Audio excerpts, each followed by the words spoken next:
Shot clock at 5. Kevin Garnett way outside.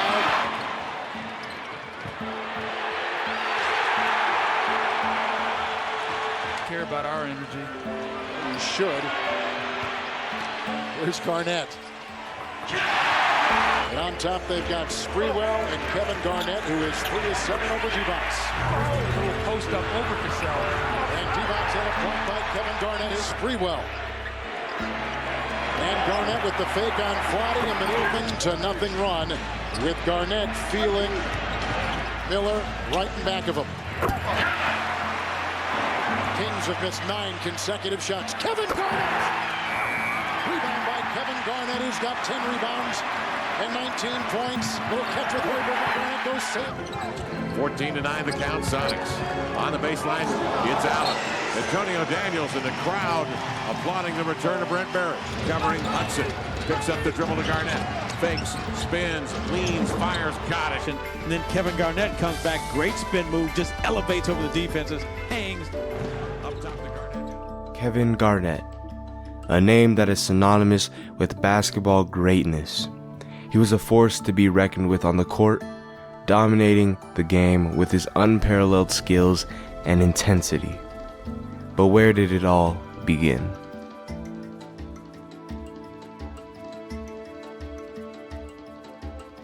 Kevin Garnett was born on May 19, 1976, in Greenville, South Carolina. He was raised by his mother, Shirley, who worked multiple jobs to provide for Kevin and his 2 sisters. Despite the family's financial struggles, Kevin was determined to make something of himself. Well, my mom moved us for a better life and a better way. And all the guys in this neighborhood were pretty boys. You know, they had collared shirts, and it was the first time I seen Tommy Hilfiger, and it was the first time I seen polo, and they played basketball. They didn't necessarily play football. And they was more, I called them pretty boys. Not, y'all don't play football there? No, we play basketball. So in order to play, I had to learn how to play. And that's how I was first introduced to basketball. Did you pick up the game right away and just fall in love with the game, or did it take you a while going from the roughhousing football to playing the basketball? I'll be honest, man. My love came from getting my ass whooped. There's a kid across the street named Billy. I don't even know Billy's last name to this day. We called him Billy. He was the only white kid on our block. And he loved Christian Laettner. Clicked the heels. He banked everything. I think Laettner hit a shot against Seton Hall. He mimicked it. And he was the only kid that had a basketball goal at his house. So, you know, that was a huge deal. So my friend across the street, Bug, Billy was Bug's neighbor. And Bug is one of my friends. Our mothers were close friends. And he introduced me to everybody in the neighborhood. And it was because Billy would basically bust my ass every day that I was like, you know what? Okay. I'll come in here and I'll play the first day. And the second day, it was like, okay.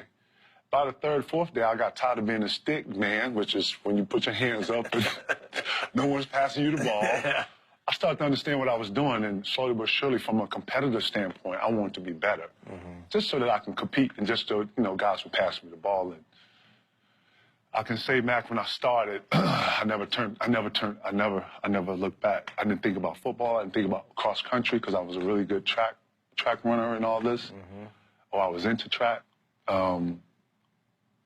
When I picked the ball up, it was over. You know how they say love at first sight? Yeah. That was it for me. Yeah. And then I started finding things that I liked about the game. Then I started watching the game. And Magic Johnson, and I could say Kenny Anderson, along with Malik Sealy for some reason, because he was a dark skin and he looked like me, and I just found some type of, St. John. So I found this, it made this whole creative story in my head, and I just chased that. Kevin started playing basketball at a young age, and his talent was evident from the beginning. He quickly became one of the best players in the state, and his high school career was nothing short of remarkable.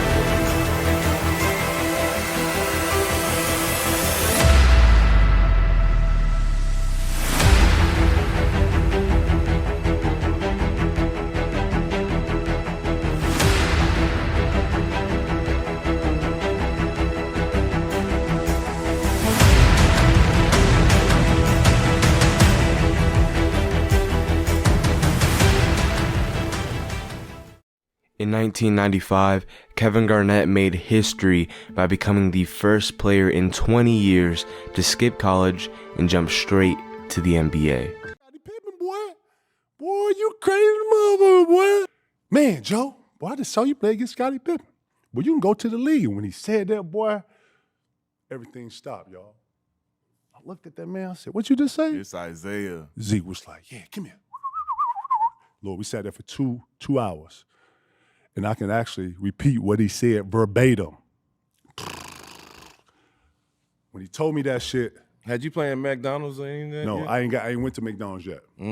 I leave there, I go home. As soon as I get home, on the front of my little door, because at this time I got myself an apartment and all this shit, I got like this little pink thing. You feel me? And I'm like, what? Look, I see what the shit say. I rip it off, come in the joint, like, oh, fuck. Now my head's spinning. And Wolf didn't go down here with me. When Zeke gave me the conversation, I come back home, I see the shit on my door. I ripped the shit off my door. I slammed the door. At the time, just me and my young sister. She's like, what's wrong? It's like, nothing. Went up, because Wolf lived downstairs. I went downstairs, knocked on his door. He was there, what's up, man? I said, man, yeah, man, let me holler at you for a second. He said, what's up? I said, man, look, write this down. Tomorrow I need you to call David Falk, this nigga, and I named like 3 agents that, Zeke gave me. I said, I want you to call these guys and let them know that, yeah, I'm gonna forego my college eligibility and I'm going to the league. And Wolf was like, man, get your fucking ass out of here, boy. You tripping, boy. Right. Kevin's decision to go straight to the NBA was a controversial one at the time, but it ultimately paid off. He was drafted by the Minnesota Timberwolves and quickly became the team's star player.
Kevin Garnett's time with the Timberwolves was marked by incredible individual success, but the team never quite reached the heights he had hoped for.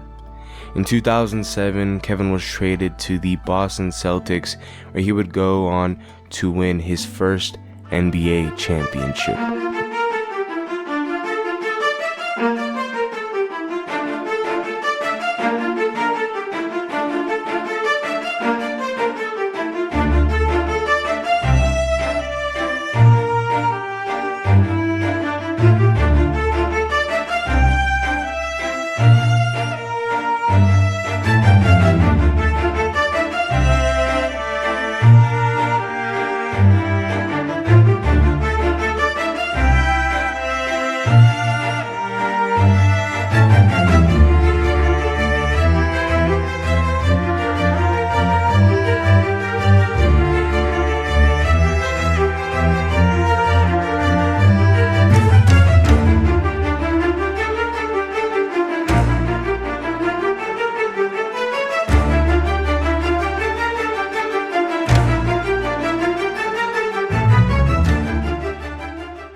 Kevin Garnett's impact on the game of basketball was undeniable. He was a pioneer in many ways, changing the way big men played the game and inspiring a new generation of players. But I think I played with the most competitive player. I think I could put his competitiveness on the same level as Jordan. And that's Kevin Garnett, man. Mm-hmm. I mean, he practiced every day like it was a game. And like some of the stuff I saw in The Last Dance, like how he pushed his teammates and talked the way he talked to him in practice. Kevin was pretty much the same way. Damn near ready to fight if you didn't practice hard. And it showed in the game. So, you know, I appreciate that I even had that, you know, somebody to help push me to another level. Kevin Garnett's career came to an end in 2016 when he retired from the NBA, but his legacy will live on forever. He was a game changer, a trailblazer, and a true inspiration to basketball players everywhere. My love of the game goes a little deeper than most. Everything you do, you give 110%. Damn what people say, you be your worst critic. It's always been there. It's always been my escape. Always be able to look yourself in the mirror and say you gave everything. As you all know, on May 10th, I declared myself eligible for the NBA draft. I was nervous because I didn't know what to expect. With the 5th pick, The 1995 draft, the Minnesota Timberwolves select Kevin Garnett. This has got to be the best day of my life. The NBA is just another level of hard work. Put your hard hat on, throw your hammer, your nails on there, it's time to work. Let's do it. Tonight was a bar fight. You ever been in a bar fight? I hear our commentary sometimes. Don't act like we don't hear everything. We hear everything. I'm from the dirty, man. It gets hot. Chemistry is something that you just don't Boo-boo, run it back. throw in the frying pan and mix it up with another something. The jungle was rocking tonight. And then fry it up, put it in a tortilla, loved it. Loved it. Put it in the microwave, heat it up, and give it to you and expect it to taste good. That's my lesson for the day for everybody at home.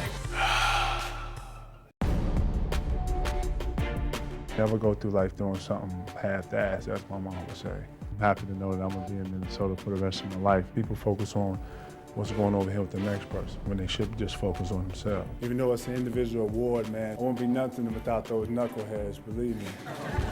I feel like if you put the right guys together, you can win a championship anyway. You go through pain, sacrifice, losing, being denied. All that's for a reason. I want to win, and whatever I have to do to win, and whatever I have to do to share whatever with whomever I will. The reason for appreciation is that when you do win it, everything you have bottled up, everything you've accumulated over those times of heartache, when you win, you're able to let those things out. Anything's possible. Anything's possible!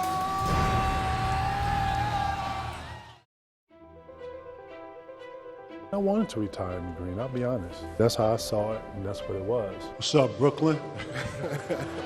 Yeah. Greatest strength as a basketball player is my mind. I like to think that I'm mentally stronger than a lot of other people. Quitting's not an option. I didn't get this far, and none of us got this far quitting. I don't take any mess. I like things to be professional at all times and respect throughout the locker room. And when we're on the court, it's about working and working hard. That's how I've been able to last so long. It's who I am. It's my makeup. I don't think I'm gonna change that. Coming here was a hard decision for me because I am a loyal person. I figure if LeBron can go home, then why can't I? It's good to look back and be able to laugh at yourself and see how much you progressed and how much you've changed. To win in Boston, and to come full circle back home. If you ever have a story and it's a fairy tale, this is the perfect ending to it. Think you want to be a coach someday? A coach? Hell no. That's a big Hellnah. No. Not a no, but a no.